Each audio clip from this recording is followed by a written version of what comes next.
क्या जीवित बुद्ध पुरुष के आसपास ऐसी आत्माएं नहीं मंडराया करती जो मेरे इर्द गिर्द प्रवचन सुनने के लिए मंडराती, तिरंगे पीने के लिए मंडराती हैं? वही मेरे आसपास होती हैं कि आपके भी आसपास, आपके घर के आसपास, आपके सभी तरह के आसपास, आपके भीतर से बड़ी सूक्ष्म आत्माएं क्रॉस कर रही हैं, आपको पता नहीं चलता। यही कारण है कि बाबा नानक ने संत का दर्शन करने की इतनी महिमा बताई। आपके शारीरिक, आपके मानसिक, आपके आध्यात्मिक रोग दूर होते हैं। ब्रह्मज्ञानी सबकी चरणों की धूड़ होता है। कितना सुंदर शब्द है। ब्रह्मज्ञानी कुछ नहीं खाता, उसका भोजन क्या होता है? ज्ञान। ज्ञान किसे कहते हैं? मृत व्यक्ति के आसपास जब ऐसी रूहें रहती हैं तो जीवित व्यक्ति के पास तो रहती ही होंगी, बल्कि कहीं ज्यादा मात्रा में रहती हैं। इसलिए ब्रह्मज्ञानी के दर्शन का इतना महत्व दर्शाया गया है शास्त्रों में।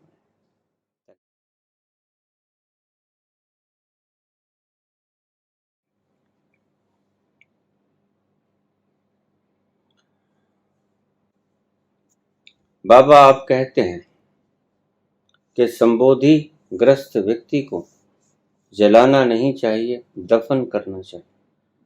उसके शरीर ने इतनी तरंगें पी ली हैं उस परम शांति की, आनंद की, वह लाखों सालों तक विकीर्ण होती रहेंगी।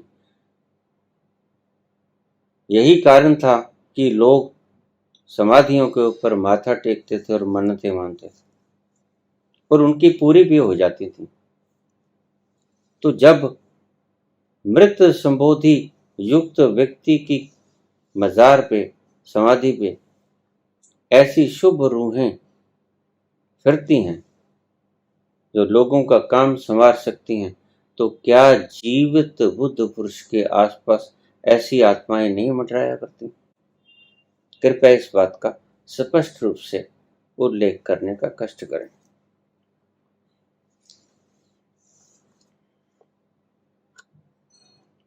निश्चित ही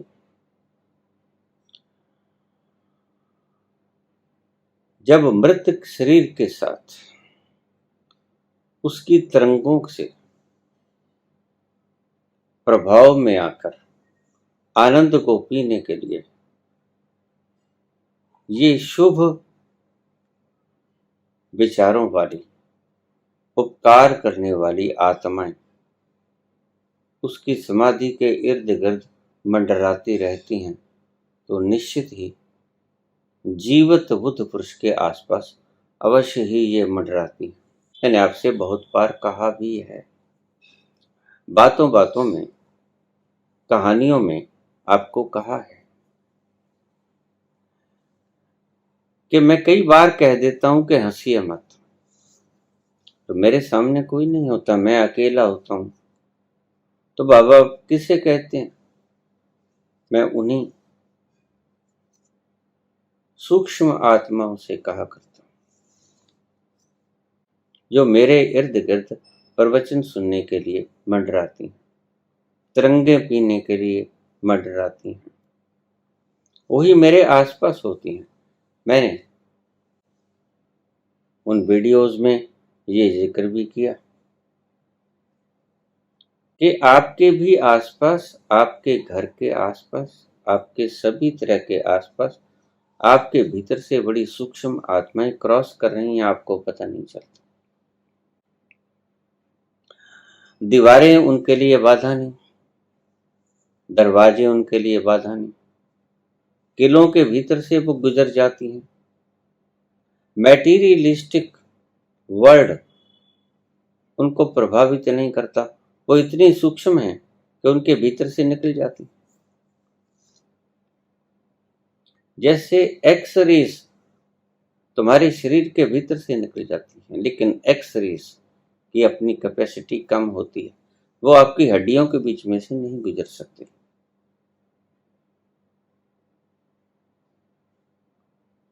लेकिन इन आत्माओं के लिए कहीं से भी गुजरना कोई मुश्किल नहीं। पर्वतों को चीर कर उसके भीतर से निकल जाती, दरियाओं से, एस्ट्रॉयड से, ग्रहों से, नक्षत्रों से और दूर दूर के गैलेक्सी से, यूनिवर्स सारा कहीं भी आने जाने में इनको कोई रोक टोक नहीं। निश्चित ही बुद्ध पुरुष के आसपास प्रचुर मात्रा में ये आत्माएं विद्यमान रही थी। यही कारण था कि हम बुद्ध पुरुषों के, जीवित बुद्ध पुरुषों के सिर्फ दर्शन मात्र किया करते थे। जैसे ही तुम जीवित बुद्ध पुरुष के पास दर्शन करके जाओगे और कुछ मनोकामना करोगे, तो बुद्ध पुरुष के आसपास मंडराती हुई रूहें आपके उन विचारों को पकड़कर तरस खा जाएंगी, दया खा जाएंगी और वो जुट जाएंगी आपका काम करने में और आपके काम को, आपकी मुश्किलात को हल कर देंगी। यही प्रयोजन था कि बुद्ध के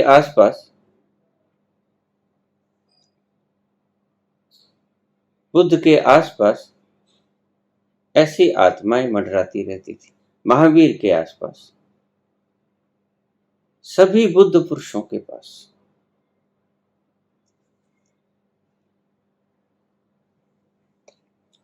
इसीलिए ही जीवित गुरु के हम दर्शन भर कर लेना चाहते थे, यद्यपि उनसे कुछ मांगते न थे, यद्यपि उनसे कुछ अपना दुखड़ा बखान न करते थे। बस उनके प्रभाव क्षेत्र में एक बार आकर कामना कर लेते थे और उनकी तकलीफों को बुद्ध पुरुष जीते जी खुद भी सॉल्व करते हैं और उनके आस पास की रूहें भी सॉल्व करती हैं। जीवित बुद्ध पुरुष के साथ रहने का दुगना महत्व है। बुद्ध पुरुष भी काम करेगा, बुद्ध पुरुष के आसपास मंडराती हुई ये सूक्ष्म शुद्ध रूहें जिन्हें हम देवता कहते हैं, वो भी काम करेंगे और आपकी मनोवांछित इच्छा पूरी हो जाएगी। यही कारण है कि बाबा नानक ने संत का दर्शन करने की इतनी महिमा बताई। आपके शारीरिक, आपके मानसिक, आपके आध्यात्मिक रोग दूर होते हैं।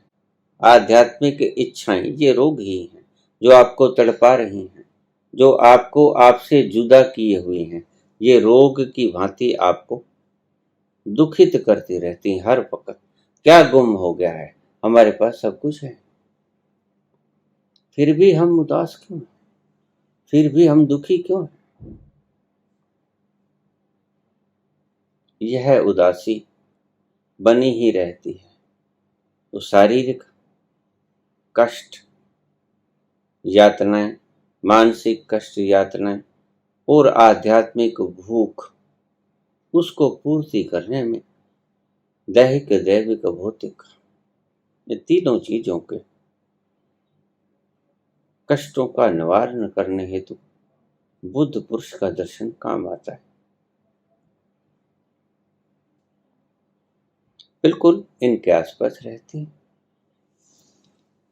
जब कोई नहीं होता तो मैंने आपसे बहुत बार कहा होगा कि मैं अकेला हूं, ये आपको दिखता हूं, लेकिन अकेला नहीं। अनेक संख्या में असंख्य लोग मेरे आसपास मौजूद हैं जो मुझे सुन रहे हैं। जगह जगह से, अनेक तीर्थ स्थानों से जिज्ञासु संत आत्माएं, जिन्हें इस बात की जिज्ञासा है, खुमारी है कि कैसे उस आनंद को प्राप्त कर लें। अभी वो मुक्त नहीं हुए, लेकिन करुणा उनके भीतर है। बहुत ऊंची स्टेजों पर वो पहुंच चुके हैं, इसलिए आपका कल्याण कर सकते हैं, करते भी हैं। यही कारण था कि मैंने आपको कहा कि समाधिस्थ एनलाइटेंड पुरुष की मजार के आसपास बैठकर आप ध्यान बहुत गहरा कर पाओगे। वर्षों का काम महीनों में, महीनों का काम दिनों में और जन्मों का काम वर्षों में हल हो जाएगा। लेकिन बुद्ध पुरुष की आज कहीं कब्र है नहीं, क्या करें? अगर है तो मालूम नहीं, कोई एक आध होगी, ज्यादा मात्रा में है भी नहीं।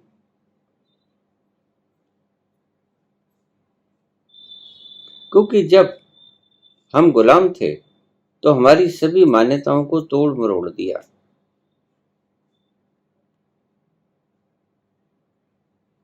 हमारे जो अधिकार थे आध्यात्मिक, वो रस्में हमने पूरी नहीं करने दी, इसलिए उनकी समाधि नहीं बनाई गई।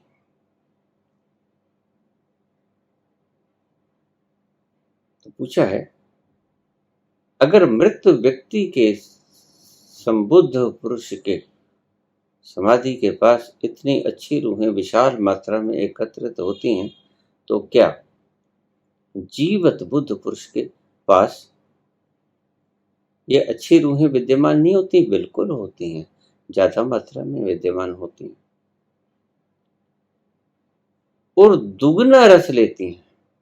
जो शरीर में से निकलती तरंगे, मानसिक तरंगे, उनका पान तो करती ही हैं, और जो बोलता है बुद्ध पुरुष, वो भी बड़े मजे से सुनते हैं। दुगना दुगना आनंद मानते हैं। बिल्कुल होते हैं।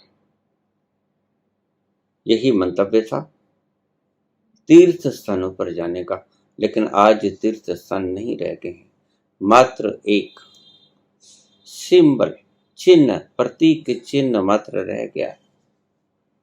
उनमें कोई दम नहीं बचा, उनमें कोई सत्यता नहीं बची, उनमें कोई अमृत का तत्व नहीं बचा।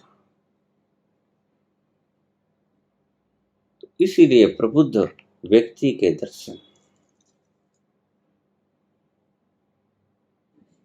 इतने महत्वपूर्ण माने गए थे।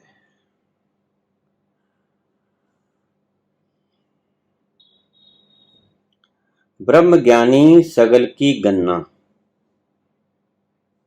आत्मरस ब्रह्म ज्ञानी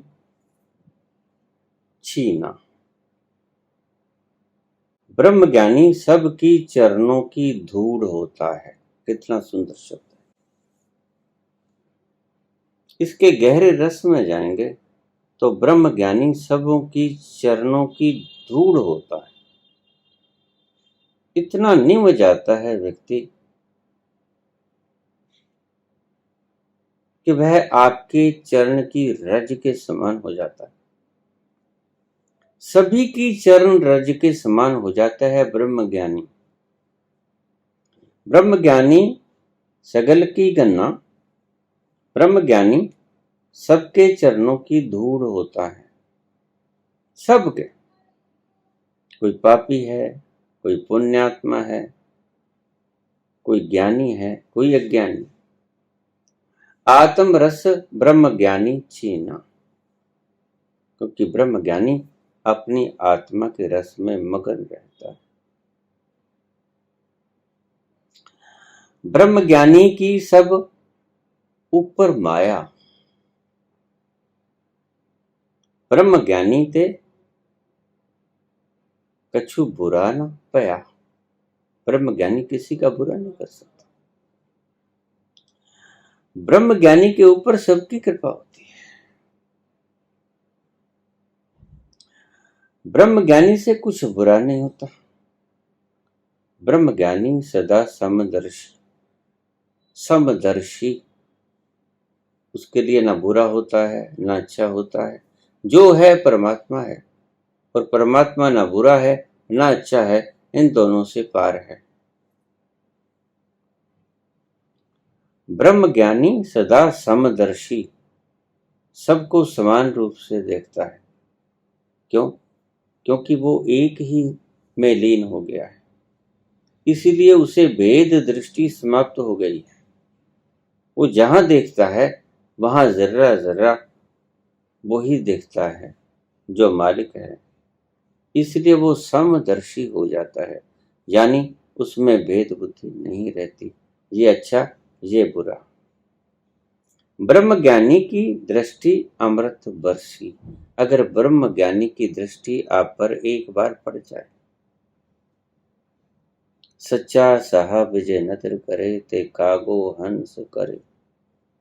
अगर ब्रह्म ज्ञानी की दृष्टि आपके ऊपर एक बार पड़ गई,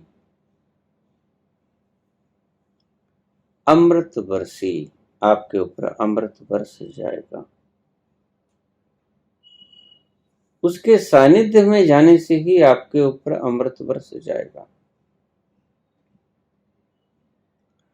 उसकी दृष्टि पड़ने से ही आपके ऊपर अमृत बरस जाएगा, क्योंकि उसने वो अमृत रस पी लिया है जो निरंतर उसके रोम रोम से झर रहा है।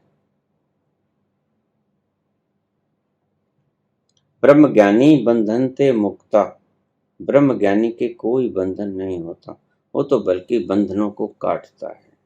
उसके स्वयं के तो कोई बंधन नहीं होता, इसीलिए वो आपके बंधनों को काट सकता है। ब्रह्म ज्ञानी की निर्मल जुगता,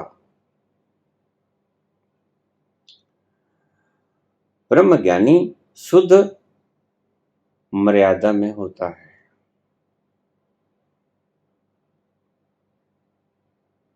ब्रह्म ज्ञानी का भोजन ज्ञान, ब्रह्म ज्ञानी कुछ नहीं खाता, उसका भोजन क्या होता है? ज्ञान। ज्ञान किसे कहते हैं? ज्ञान उस पर ब्रह्म को कहते हैं जो हमने पाना होता है, जिसको पाकर हम ज्ञानी हो जाते हैं, यही उसका भोजन है। जिसने अभी तक वो भोजन नहीं खाया वो अज्ञानी।